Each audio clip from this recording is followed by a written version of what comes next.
नमस्कार और स्वागत है।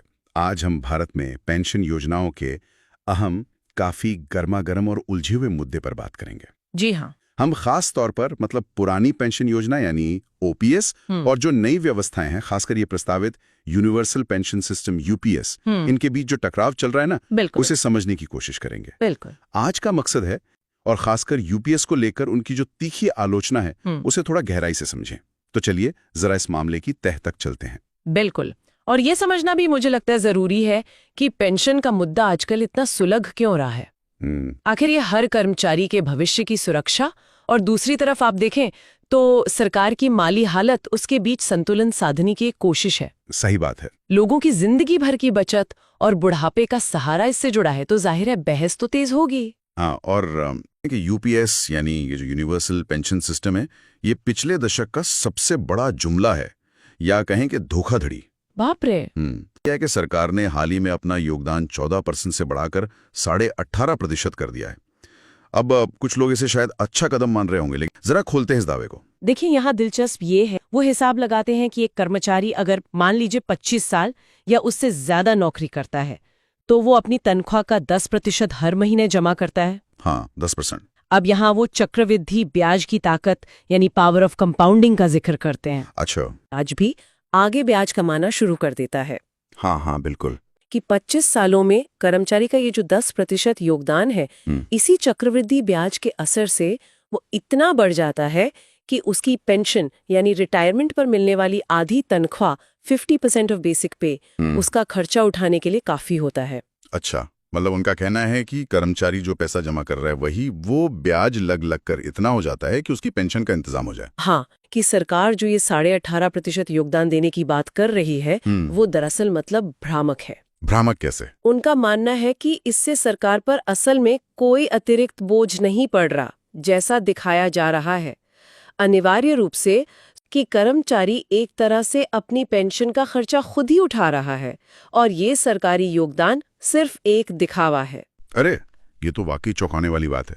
अगर उनका गणित सही है तो सरकार जो अतिरिक्त 4.5% ज्यादा देने का दावा कर रही है वो भी लंबे समय में कर्मचारी के अपने पैसे से निकल रहा है। कि एक डर ये भी है कि कर्मचारियों को उनकी पूरी सर्विस, मान लीजिए 20 साल पूरी करने से ठीक पहले ही किसी न किसी बहाने परेशान करके नौकरी से निकाला जा सकता है। हाँ, ताकि उन्हें पूरे पेंशन लाभ न देने पड़े। हाँ, और इसी से जुड़ा एक सवाल स्रोत में और उठाया गया है। उन लोगों का क्या जो 25 साल से कम लेकिन मान लीजिए 10 साल से ज्यादा नौकरी करते हैं? हाँ, उनका क्या? उनसे भी 10% कटता है, पर उन्हें न्यूनतम पेंशन सिर्फ 10,000 रुपए देने की बात है। सिर्फ 10,000? हाँ, तो सवाल ये उठता है कि क्या ये उनके दिए गए योगदान के अनुपात में सही है? क्या ये निष्पक्ष है? ये तो सोचने वाली बात है। और निष्पक्षता की बात चली है, नई यूपीएस स्कीम इतनी ही अच्छी और फायदेमंद है तो फिर ये सांसदों यानी एमपीज और विधायकों यानी एमएलएज पर लागू क्यों नहीं होती? ये वाला सवाल। हाँ, वो क्यों अब भी पुरानी पेंशन या कई पेंशन लेने के हकदार बने हुए हैं?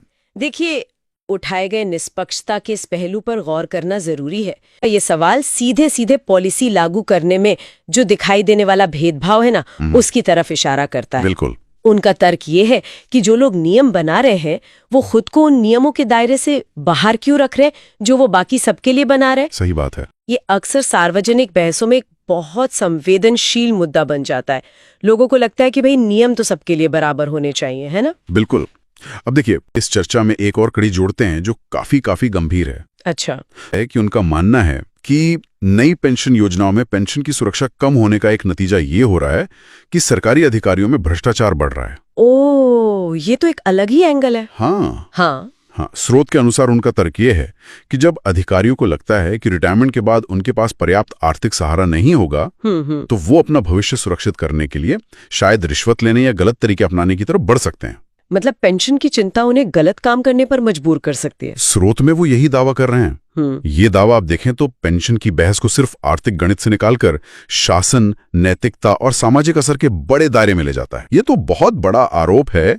क्या ये वाकई में पेंशन सुरक्षा की कमी और भ्रष्टाचार के बीच सीधा संबंध जोड़ रहे हैं? वो कह रहे हैं कि भविष्य की असुरक्षा लोगों को गलत काम करने पर मजबूर कर सकती है। हालांकि हमें ये ध्यान रखना होगा, ऐसे मामलों में दूसरी तरफ से भी दलीलें होती हैं। हाँ, बिल्कुल। स्रोत में कुछ जवाबी तर्कों का भी जिक्र है, जैसे पूर्व वित्त सचिव TV Somanathan, reserve bank of India, RBI और मुख्य आर्थिक सलाहकार सीईए की चेतावनियां हैं। हाँ, वो दिवालियापन वाली बात। हाँ, कि अगर पुरानी पेंशन योजना ओपीएस को वापस लाया गया तो राज्य और फिर देश दिवालिया हो सकता है, शायद 2030 तक। ये तो बहुत गंभीर चेतावनी है। हाँ, और ये वित्तीय बोझ वाला तर्क अक्सर ओपीएस के विरोध में सामने रखा जाता है कि सरकार इतना खर्च उठा नहीं पाएगी। सही। तर्क खंडन करते हैं। उनका कहना है कि ये आर्थिक चिंताएं सिर्फ चुनिंदा मामलों में ही क्यों जताई जाती हैं। मतलब वो क्या उदाहरण देते हैं इसके लिए? स्रोत में उन्होंने कुछ उदाहरण दिए हैं, जैसे जब किसानों को उनकी फसल का न्यूनतम समर्थन मूल्य यानी एमएसपी देने की बात आती है, तब सरकार की माली हालत का सवाल उठने लगता है।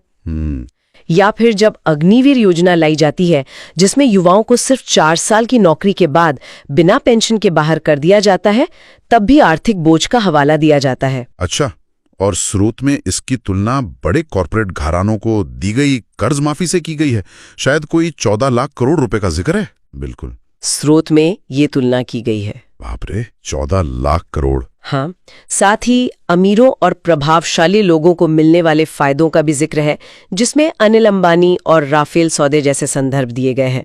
वो ये है कि जब बड़े उद्योगपतियों या अमीर लोगों को फायदा पहुंचाने की बात होती है, तब देश की आर्थिक सेहत की चिंता उतनी जोर शोर से नहीं उठाई जाती जितनी सरकारी कर्मचारियों या किसानों के मामले में उठाई जाती है। ये आर्थिक नीति पर बहस में एक तरह के दोहरे मापदंड की आलोचना है, जो स्रोत में प्रस्तुत की गई है। ये भी सोचने वाली बात है कि चिंताएं कब और किसके लिए उठाई जाती हैं। हाँ, अच्छा, एक और दिलचस्प पहलू है वो है नई पेंशन योजना यानी एनपीएस और शेयर बाजार के बीच का रिश्ता। हाँ, ये भी काफी चर्चित है। उनका कहना है कि एनपीएस में जो पैसा जमा हो रहा है उसने कृत्रिम रूप से, मतलब बनावटी तरीके से, शेयर बाजार को फुला दिया है। हाँ, और उनकी भविष्यवाणियों तो और भी चौंकाने वाली हैं। स्रोत के मुताबिक वो कहते हैं कि जिस दिन एनपीएस खत्म होगा या उससे पैसा निकलना शुरू होगा, उस दिन शेयर बाजार 40% तक गिर सकता है। 40%? ये तो बहुत बड़ी गिरावट होगी। वो किस आधार पर ये कह रहे हैं? मतलब एनपीएस का पैसा बाजार को कैसे फुला रहा है? स्रोत में इसका क्या तर्क दिया गया है? स्रोत में जो विश्लेषण दिया गया है उसके मुताबिक तंत्र सीधा है। एनपीएस के तहत करोड़ों कर्मचारियों का पैसा इकट्ठा होता है। हाँ। नियम के तहत इस पैसे का एक बड़ा हिस्सा शेयर बाजार में निवेश करना जरूरी होता है। अच्छा, जरूरी होता है? हाँ, अब सोचिए, जब इतना सारा पैसा लगातार बाजार में डाला जाएगा तो शेयरों की मांग बढ़ेगी और कीमतें ऊपर जाएंगी ही। हाँ, डिमांड सप्लाई। लगातार होने वाले कैश फ्लो या नकदी के प्रवाह की तरफ है। उनका मानना है कि ये बाजार की असली मजबूती नहीं, बल्कि एनपीएस के पैसे का दबाव है, और अगर ये पैसा निकल गया तो बाजार बैठ जाएगा। ओह, और स्रोत में इस चीज के राजनीतिक समय या टाइमिंग को लेकर भी कुछ कहा गया है? एक राजनीतिक अनुमान भी लगाते हैं। क्या? वो कहते हैं कि नई योजना यानी यूपीएस को अप्रैल से लागू करने की बात शायद इसलिए हो रही है क्योंकि कुछ लोगों को लगता है कि चुनाव के बाद शायद सरकार बदल जाए। अच्छा। और अगर तब एनपीएस खत्म होता है और बाजार गिरता है तो वो कह सकेंगे कि देखिए, हमारी सरकार गई इसलिए शेयर बाजार डूब गया। अरे, मतलब भविष्य में होने वाली गिरावट का ठीकरा फोड़ने की तैयारी? स्रोत के अनुसार ये एक संभावित व्याख्या हो सकती है। ये तो काफी पेचीदा विश्लेषण है। ये दिखाता है कि पेंशन सुधारों के कितने गहरे और मतलब अप्रत्याशित असर हो सकते हैं, या कम से कम कुछ विश्लेषक ऐसा मानते हैं। बिल्कुल, ये दावे कि एनपीएस फंड का इस्तेमाल बाजार को संभालने या फुलाने के लिए किया गया है और इसके हटने पर बड़ी गिरावट आ सकती है, ये काफी गंभीर है। हाँ। ये सिर्फ कर्मचारियों की रिटायरमेंट प्लानिंग का मामला नहीं रह जाता, बल्कि पूरी अर्थव्यवस्था और बाजार की स्थिरता से जुड़ जाता है, जैसा कि स्रोत के विश्लेषण में सामने आ रहा है। तो अगर हम इस पूरी चर्चा को समेटें जो हमें स्रोत से मिली है, तो मुख्य बातें क्या निकल कर आती हैं? हाँ, क्या टेकअवेज हैं? सबसे पहले तो यूपीएस को एक धोखाधड़ी बता आरोप और उनका ये दावा कि कर्मचारी असल में अपने योगदान और उसके ब्याज से ही अपनी पेंशन का इंतजाम कर रहा है। हाँ, ये पहला मुख्य बिंदु। दूसरा, पेंशन सुरक्षा की कमी का भ्रष्टाचार से वो कथित संबंध की असुरक्षा अधिकारियों को बेईमानी की तरफ धकेल सकती है। दूसरा पॉइंट। तीसरा, पुरानी पेंशन यानी ओपीएस को लेकर दी जाने वाली वित्तीय चेतावनियों को चुनिंदा और पक्षपाती बताकर खारिज करना। सही। और चौथा, इसकी तुलना बड़े उद्योगपतियों और राजनेताओं को मिलने वाले लाभों से करना। कुल मिलाकर जो केंद्रीय तनाव साफ दिखता है वो है कर्मचारी के भविष्य की सुरक्षा और राज्य की वित्तीय स्थिरता के बीच का टकराव। हाँ, ये सारे बिंदु स्रोत में प्रमुखता से उठाए गए हैं।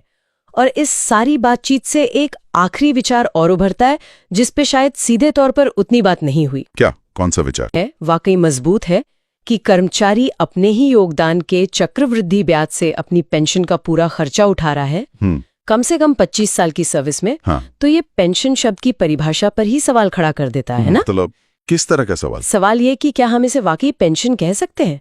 पेंशन तो पारंपरिक रूप से सरकार या नियोक्ता द्वारा दी जाने वाली एक सामाजिक सुरक्षा मानी जाती है। हाँ, एक तरह का सहारा। अनिवार्य बचत योजना है जिसमें कर्मचारी को अपना पैसा जमा करना ही है और उसी से उसे रिटायरमेंट पर कुछ मिलेगा, जिसे नाम पेंशन का दिया जा रहा है।